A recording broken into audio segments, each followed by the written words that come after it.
현지 시각 2021년 4월 7일 오후 2시 영국 대번주 엑서터 크라운 법정에선 한 피의자에 대한 선고 재판이 열립니다. 2020년 9월 1일 새벽 홀로 집으로 걸어가던 피해자 32세 로레인 콕스를 살해한 혐의로 법정에 선 나이 24세 아잠 망고리. 그는 이렇게 주장합니다. 죽인 적도 없고 토막을 낸 적도 없다. 나는 그냥 유기만 했을 뿐이다. 그날의 진실은 과연 무엇일까요? 오컬트 스토리 영국 케밥 하우스 살인마 편입니다.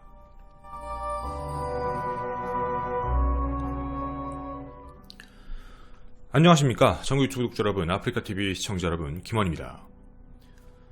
2020년 9월 3일 딸이 갑자기 연락이 되지 않는다, 실종된 것 같다라는 아버지의 신고가 접수됩니다.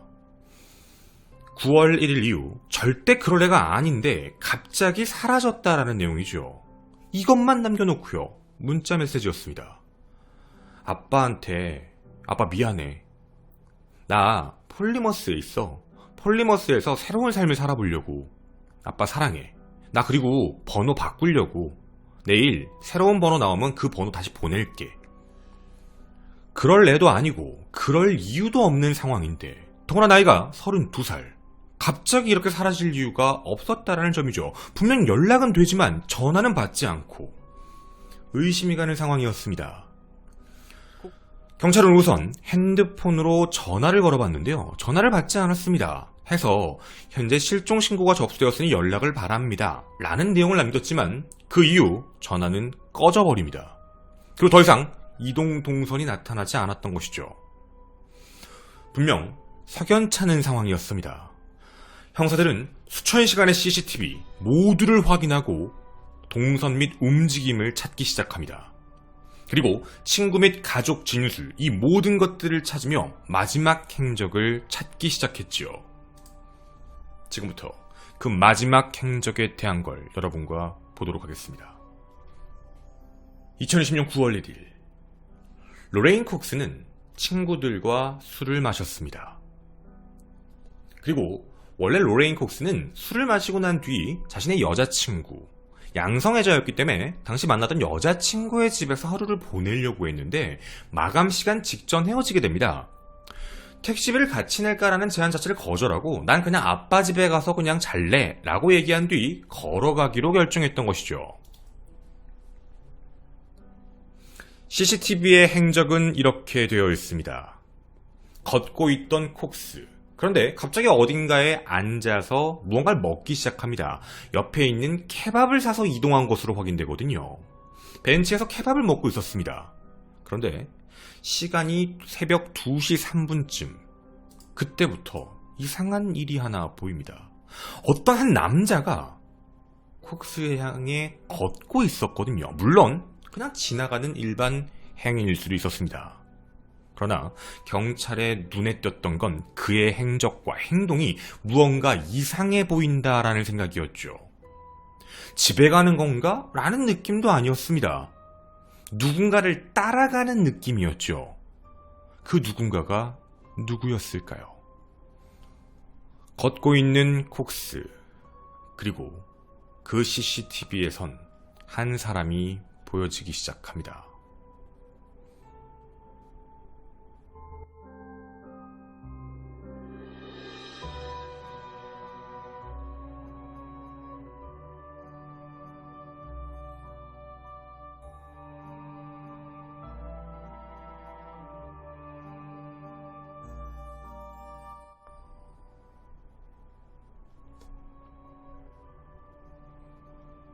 물론 가는 방향이 같을 수도 있습니다. 하지만 경찰이 의심을 했던 건 저 사람은 분명 콕스가 샀던 케밥집 그 위의 아파트에 사는 사람입니다.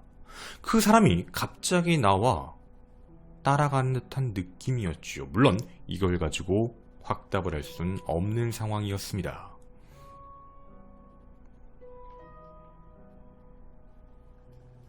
그런데 경찰은 이 CCTV 화면에 집중하기 시작합니다.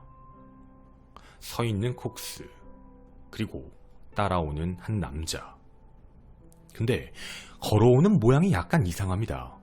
자신네 가는 길이 아니라 이동하는 방향을 같이 이동하고 있었거든요. 길을 건너자 똑같이 길을 따라 걸으며 주시하고 있습니다. 그리고 무언가 말을 거는 듯한 모습이 보여졌죠. 그리고 다시 거리를 좀 둡니다. 그런데 그 뒤로도 따라갑니다. 무언가 불러서 세운 듯한 느낌. 그리고 결국 이 둘은 이야기를 조금 나눈 뒤 함께 어디론가로 이동하게 됩니다.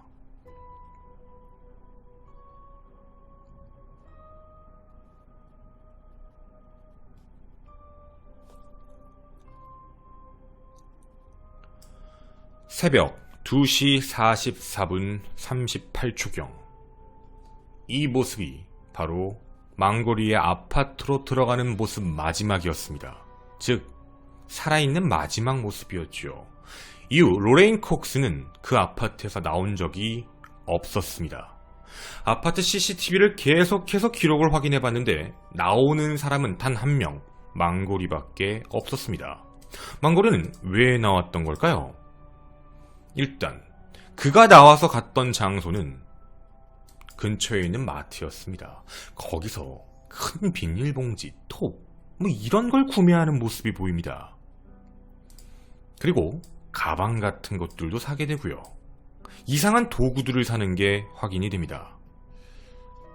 분명 망고리 같은데 물론 흔적은 더 찾아봐야 될 상황이었습니다. 그리고 경찰의 눈에 띄었던 또 하나의 흔적이 있었죠.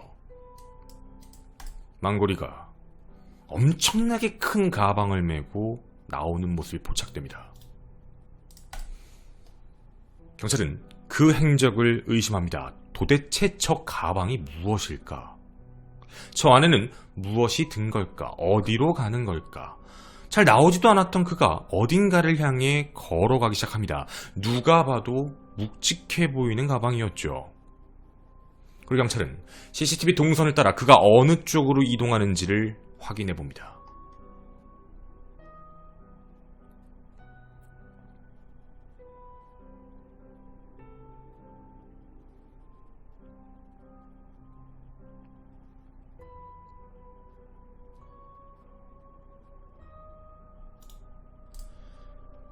그가 최종적으로 간 장소가 확인되는 것은 엑서터 외곽 마을에 있는 한 산림지대였습니다. 그리고 거기까지 간 거는 확인되는데 그 뒤에 CCTV를 봤더니 아무것도 없습니다. 그냥 자기 혼자 쭉 들어왔던 거죠. 경찰은 여기다, 이 산림지대 어딘가에 저 가방을 놓고 온 게 분명하다고 판단하고 그곳을 직접 수색하기 시작합니다. 경찰의 예상은 적중했습니다. 그 산림지대에서 가방이 발견됩니다. 그리고 그 가방 안을 조심스럽게 열었을 때는요, 끔찍하게 살해된 로레인 콕스의 시신이 있었습니다. 무려 7토막이 나 있는 모습이었고요. 얼굴 부분에는 입고 있던 티셔츠를 입에 물려놓은 흔적이 보였습니다. 아마 질식사했을 가능성이 매우 높다라고 판단했던 것이죠. 범인은 망고리가 맞았던 것이죠. 경찰은 망고리 집 내부를 수색하기 시작합니다. 그리고 CCTV를 조회해본 결과 한 가지의 사실을 알게 되죠. 9월 1일 들어갔고 그 이후에 나온 시신은 9월 8일. 그러면 그 안까지 시신은 아파트에 그대로 있었다는 겁니다. 가지고 있다가 수사망이 점차 좁혀오자 시신을 유기하기 시작했던 것이죠. 그리고 그 안에서 끔찍한 일이 있었을 것이다 라고 알 수 있을 법한 증거들이 나타나기 시작합니다. 첫째, 혈액 반응. 그리고 그 혈액은 당연히 콕스의 혈액이 맞았습니다. 둘째, 소지품을 뒤지고 핸드폰, 이메일, SNS를 해킹한 것으로 확인됩니다. 그게 바로 9월 1일 첫날이었습니다. 그걸 가지고 계속해서 주변 사람들에게 연락을 했던 것이죠. 세 번째, 페이팔을 만들어서 피해자의 돈을 훔치려고 한 시도까지 확인됩니다. 네 번째, 살해한 것으로 추정되는 그날 밤 자신의 침대에 엎드려 어떤 노래 가사와 함께 노래를 흥얼거리며 음악을 듣는 걸 스냅챗 비디오로 올려놓습니다. 그리고 그 내용은 천사는 죽을 자격이 있다 라는 멘트였습니다. 5번째, 주변 사람들에게 폴리머스에서 새로운 출발하고 있어, 좀 기다려줘 라는 계속해서 살아있는 척 메시지를 보냈는데요. 정말 잔인했던 건 그 전에 메시지를 보낸 기록을 봅니다. 아빠한테는 아빠라는 표현이 여러 가지가 있으니까 어떤 표현을 하지? 파파라고 쓰는구나. 똑같이 그 말투를 따랐습니다. 친구한테 썼던 말투도 똑같이 따라 썼던 거죠. 그동안 어떻게 연락을 했지? 이런 말투를 쓰는구나. 이런 단어를 쓰는구나. 그걸 똑같이 따라했던 겁니다. 그런데 경찰에서 연락이 온 걸 보고 안 되겠다 싶었는지 바로 분리를 시켰던 것이죠. 아니, 그걸 어떻게 알았지? 유심카드였습니다. 그리고 그 유심카드가 발견됩니다. 유심카드는 그의 집 밑에 하수구, 배수구 아래서 발견되었습니다. 6번째, 집 내부에서 발견된 흔적들입니다. 바로 이것들이죠. 카드, 잘린 카드 둘, 그리고 지갑 및 이외의 소지품들, 전부 망고리의 부엌 쓰레기통에서 발견되었습니다. CCTV 기록, DNA 혈흔 증거, 전화 기록, 인터넷 검색, 그리고 독성 검사 및 누가 보더라도요, 범인은 단 한 명밖에 없지요. 이 사람입니다. 그런데 갑자기 망고리는요, 다른 주장을 펼치기 시작합니다. 나는 살인하지 않았다. 너희들이 본 거 맞는데 나는 살인을 저지른 게 아니라 시신을 유기했을 뿐이야. 난 살인하지 않았어. 살인은 무죄야 라고 주장을 하기 펼칩니다. 지금부터 저희는 망고리의 진술, 그 주장을 함께 들어보고자 합니다. 어느 쪽에 치우치기보다는 정말 억울할 수도 있으니까, 누군가가 끔찍한 일을 저질러 놓고 망고리한테 덮어씌운 걸 수도 있는 거니까 상황을 조금 살펴봐야겠습니다. 망고리도 실제 양성애자입니다.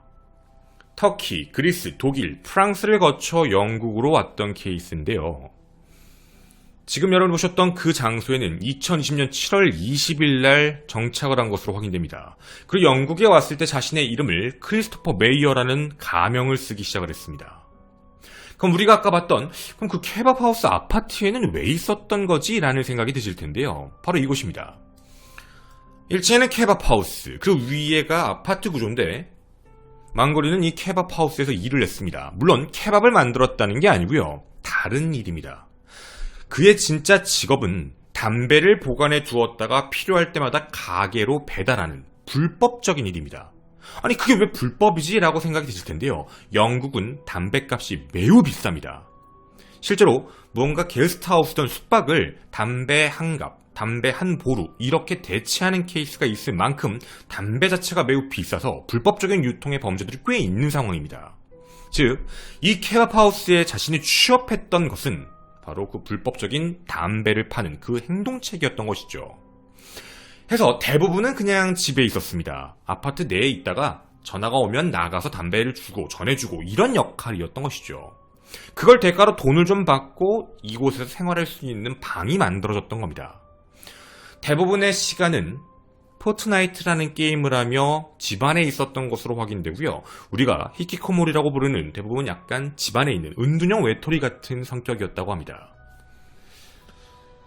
당연히 검사는 물어봅니다. 9월 1일 새벽 2시. 너 그때 뭐 했어? CCTV에 나오잖아. 봐봐. 이런 얘기였죠. 근데 거기서 이런 이야기를 합니다. 9월 1일 오전 2시. 밤에 외출한 기억이 나지 않는다. 나는 굉장히 수줍음도 많고 그냥 단순하게 바람을 쐬러 나갔다. 그리고 그냥 우울할 땐 늘 나간다. 이에 대해 검사는 묻습니다. 로레인 콕스를 만난 적이 없느냐라고 했더니 만나기는 했다. 내 기억에 그녀는 왼쪽에 있었고 나는 오른쪽에 있었다. 정확히 기억은 나지 않는다. 그러다가 어떤 대화, 케밥을 먹길래 대화를 걸었고 이런저런 이야기를 잠깐 했다. 그 이유도 기억이 안 난다. 누가 먼저 말을 걸었는지조차도 기억이 나지 않는다. 그런데 갑자기 그녀가 나를 따라와 라고 얘기를 해 골목길로 데리고 갔다. 그리고 그 안에서 성관계를 가졌다. 그거에 대한 증거를 제시했습니다. 바로 성관계의 소리가 들어가 있는 녹취 음성이었습니다.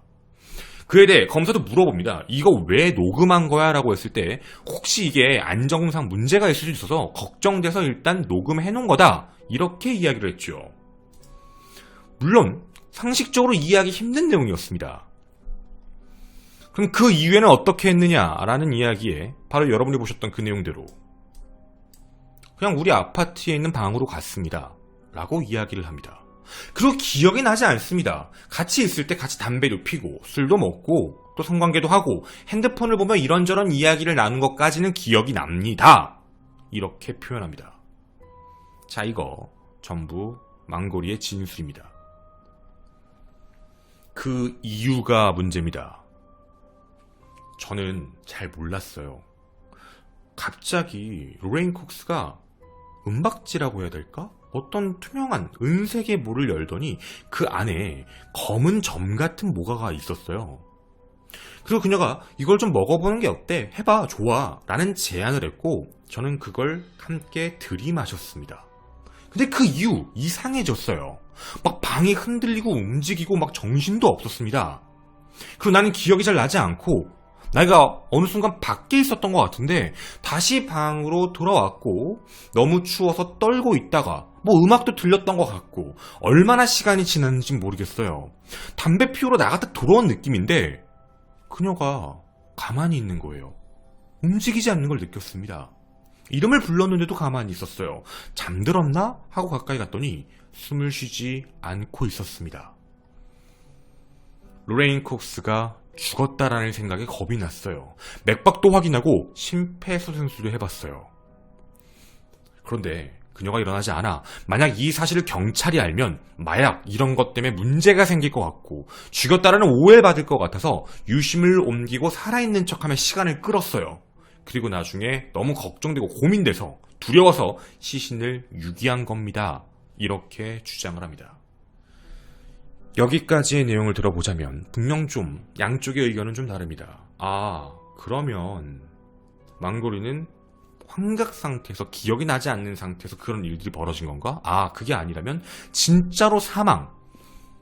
로레인 콕스가 사망한 건 마약 때문에 잘못돼서 사망했구나. 이렇게 생각할 수도 있는 상황이었죠. 만약 정말 자기가 가해 행위를 하지 않았다면 다른 문제로 사망했고 살인죄를 누명을 쓸 수도 있다. 뭐 이런 뜻인 것 같았습니다. 죽은 자는 말이 없습니다. 이들 사이에 CCTV에서 어떤 이야기를 했는지 우리는 알 수 없죠. 다만 여러분들도 그 CCTV 영상을 보신 것처럼 의심이 매우 가는 상황인 겁니다. 가만히 아파트에 있다가 그냥 산책을 한 게 아니라 따라간 것 같은 느낌. 그리고 만나서 그 이후에 어떤 행동을 하는데 그걸 녹음했다라는 것, 그리고 함께 들어가 싸늘한 시신이 됐다는 점, 의심을 할 수밖에 없는 상황이죠. 정말 마약 때문에 환각 증상의 결과였을까요? 억울한 피의자였을까요? 하지만 검찰은 놀랄만한 증거를 제시하기 시작합니다. 첫째, 그래 알겠다. 그런데 너는 왜 페이스북 메시지까지 해킹해서 그걸 보내려고 했던 것이냐? 라고 얘기했더니 이에 대해서 망고리가 이상한 진술을 합니다. 살아날 줄 알았어요. 제가 컸던 제 고향은 죽은 사람도 살아나거든요. 죽었다고 장담한 게 아니라 살아날 수도 있을 것 같아서 시간을 좀 끌려고요. 사람들한테 살아있는 척을 했어요. 이런 진술을 펼칩니다. 참 이상한 소리죠. 검찰이 물어봅니다. 당신 올해 나이가 몇 살이냐? 나는 24살이다. 아니, 24살 성인이 사람이 죽었다는 걸 알고 있는데 그 사람이 다시 살아난다고 얘기하는 걸 믿을 수 있느냐? 라고 질문했더니 자신은 믿는다 라고 얘기합니다. 정말 답이 없는 상황이죠. 둘째, 그럼 상식적으로 가보자. 사람이 사망한 것 같다. 이후에 깨어날 수 있다 치더라도 만약 사망한 걸 알았으면 당신이 일을 하는 곳에서 대여해준 아파트에서 사람이 사망한 것처럼 의식이 없는 것처럼 보이면 누군가의 도움을 받을 수 있지 않느냐. 특히 1층에 있는 다른 남자들 혹은 구급차를 부를 수도 있는 상황이었다. 왜 그러지 않았느냐. 이 내용입니다. 세 번째, 망고리에게서는요 마약 반응이 검출되지 않았습니다. 이에 대해 망고리는 니네가 나 한참 시간 지나서 잡았잖아. 당연히 없어졌지. 이런 주장을 펼쳤던 거죠. 그런데 검찰은 회심에 한 가지 키워드를 던집니다. 로레인에게서요, 어떠한 약물 반응도 확인되지 않습니다. 로레인 콕스가 약을 산 기록도 없고 소지한 기록도 없을 뿐더러 시신 자체, 당시에 사망했을 텐데 사망한 상황에서 어떤 기록도 나오지 않았습니다. 즉, 약을 한 적은 없습니다. 거짓말이라는 거죠. 그리고 재판에서 깜짝 놀랄 만한 사실이 하나 밝혀집니다. 저도 개인적으로는 이 내용을 듣고 매우 소름이 돋았던 내용이었습니다. 경찰은 망고리의 핸드폰 및 PC를 복원합니다. 어떤 내용들이 있는지를 찾아보고 싶었던 거죠. 그런데 망고리의 핸드폰에서 검색 기록과 사진들이 나옵니다. 다리의 구조, 다리의 뼈 구조를 얘기하는 겁니다. 연골, 힘줄 이런 구조, 그리고 절단, 토막 이런 걸 검색하고 이런 걸 보여주는 이미지들이 저장되어 있었습니다. 로레인을 시신을 유기하려고 토막을 내려고 할 때 검색을 했구나. 그런데요, 이 검색 기록은 2020년 9월 1일 이전입니다. 다시 말씀드리면 망고리가 콕스를 미행하고 쫓아가기 그 전부터 이런 내용들을 검색하고 저장해 놓고 있었습니다. 그리고 실제 사망 이후에도 다시 한번 확인해 봅니다. 그리고 그걸 그대로 따라했다는 것이죠. 그는 냉정하고 계획적 살인마였습니다. 시신을 훼손하고 시신을 절단하는 것에 대한 환상을 품고 있었던 범죄자였지요. 그리고 바로 범행 그날이었습니다. 망고리의 눈에 혼자 걸어가고 있는 술에 많이 취한 여성이 보였습니다. 그녀에게 접근해 케밥 이야기든 어떤 이야기로든 먼저 말을 걸었을 것이고 그 이후에 자신의 집으로 유인해 이런 끔찍한 범행을 저지른 것이죠.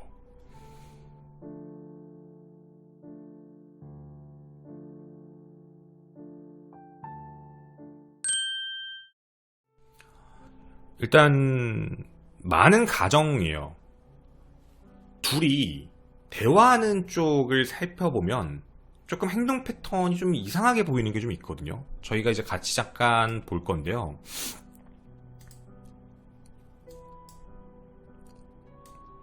영상에서 보시면 따라가는 모습은 뭐 충분히 보셨을 거예요. 그리고 처음으로 이제 대화를 나누는 장면이 여기서 이제 한번 나오게 돼요. 보시면 이제 콕스는 굉장히 많이 취한 상황으로 보여지고 있거든요. 그리고 접근을 하면서 쳐다보면서 가고 있다라는 건 뭐 여러분도 오른쪽 하단 걸 보시면 충분히 뭐 보실 수 있을 거예요. 그리고 어떤 대화를 처음에 나눴고요. 그 부분에 대해서는 콕스가 뭔가 하고 다시 가요. 그러고 있다가 좀 머뭇거린 것 같던 망고리가 불렀던 것 같거든요. 모습으로 보면. 그리고 섰고 어떤 대화를 나누는 것처럼 보였고 그 이후에 어디론가와 함께 이동을 하는 모습이 보여요. 근데 이게 시간적인 부분에서 다 유추해요. 왜냐면 이제 지금 망고리가 얘기한 게 다 지금 진실된 진술이 아니다라고 판단하고 있어서 많은 이제 뇌피셜들이 나오기 시작을 했는데 그런 이야기들이 있어요. 뭐 마음에 들어서 그런다.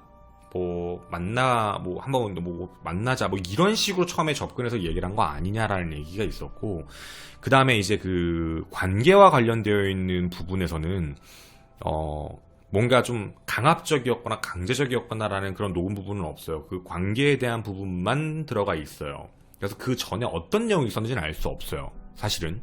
그래서 그러 이후에 이들이 함께 이제 집으로 가는 CCTV만 남아 있는 거예요. 이제 근데 사실 그걸 가지고 그때까지 그걸 하니까 범죄로 기소할 수는 없는 상황이에요. 그 관계가 어떤 고의적이거나 아니면 취한 사람을 강제로 했다거나 뭐 이런 걸로 지금 증거를 남길 수 있는 상황은 아니라서 그거는 그냥 지나가는데, 어쨌든 이게 검찰은 굉장히 계획적이라고 본 거예요. 어떤 거냐면 이미 이전부터 살인과 관련되어 있는 걸, 그런 토막살인과 관련된 걸 너무 많이 검색을 해놓고 확인하고 있던 이 범죄자가 위에서 집에 가만히 있다가 그 사는 모습을 보고 따라 나가서 접근을 해서 그런 관계를 할 때 녹음을 해놓고 자기네 집까지 데리고 가고 그 집 안에서 그런 일들이 발생이 되고 나서 그런 돈이든 뭐든 계속적으로 살아있는 척을 하면서 시간을 끌려고 하다가 나중에 토막을 내고 시신을 유기했다라는 문제가 끼잖아요. 근데 이게 좀 소름 돋았어요. 그러니까 정확하게 유추할 수는 없어요. 법의학자들도 좀 시간이 뭐 한 달, 뭐 몇 주 이런 텀이 있어야 괜찮은데 이런 며칠 차이로는 되게 애매모호할 수 있다라고 하는데요. 확실한 건 시신은 유기 날짜 전에 훼손한 게 아닌 것 같다라는 판단이에요. 공구를 산 날짜도 그렇고 시신 자체를 보면은 살해 직후에 되게 이것도 뭐 그냥 정확한 건 아닌데 뇌피셜이에요. 정확한 건 아닌데 천천히 했다라는 느낌이라고 보는 것 같아요. 그러니까 천천히 했다라는 느낌이 뭐냐면 차근차근, 그러니까 급한 게 전혀 없고 그냥 자기가 정말 그런 뭐라고 할까 봤던 걸 그대로 하고 싶은 그 욕구라서 시간을 넓게 두고 시신 훼손을 천천히 한 거예요. 매우, 그러니까 막 원래 대부분 시신 훼손을 빨리 하거나 유기의 목적이 매우 강해지면 막 되게 막 뭐라고 해야 될까 좀 난잡할 가능성이 높잖아요. 막 정신없이 하다 보면. 근데 그런 게 아니고요. 매우 이제 어떻게 보면 깔끔하게 됐다라는 그런 거예요. 그래서 그런 내용으로 이제 정리가 된 거고요. 그리고 이 부분에 대해서도 자기는 기억이 나지 않는다라고만 주장을 끝까지 했는데 이제 외국은 우리나라도 마찬가지지만 우리나라는 그렇게 되잖아요. 어떤 사건이 나오면 이제 결심 공판, 그러니까 검사의 구형이 있어요. 검사가 뭘 주세요라고 얘기를 하고 그 다음에 선고해요. 재판부가 선고하는 이제 딱 그런 선고 공판 이렇게 나눠져 있는데 외국은 일단 한 가지를 먼저 판단해요. 유죄, 무죄. 그러니까 유죄, 무죄를 먼저 판단하고 그 다음에 형량을 내리는 재판이 있거든요. 그러니까 현재까지 이 망고리는 유죄 판결이 났어요. 배심원 모두가 동의했고요. 누가 봐도 살인이다. 그리고 배심원단들이 판단을 했어요. 배심원단들의 판단을 받아들여서 살인사건과 관련되어 있고 이 사체훼손 및 유기와 관련되어 있는 문제가 현재까지 이제 유죄 판결은 받은 거예요. 다만 이제 형량이 내일 나오는 거예요. 오늘 방송하는 날짜로 내일 형량이 나오게 되고요. 뭐 저희가 아마 유튜브에 업데이트 할 때는 댓글을 남겨놓을 거예요. 댓글에다가 형량이 어떻게 나왔다 이렇게 저희가 적을 것 같고요. 일단 여러분한테 먼저 이렇게 방송으로 전해드렸던 내용이었습니다. 네, 감사합니다.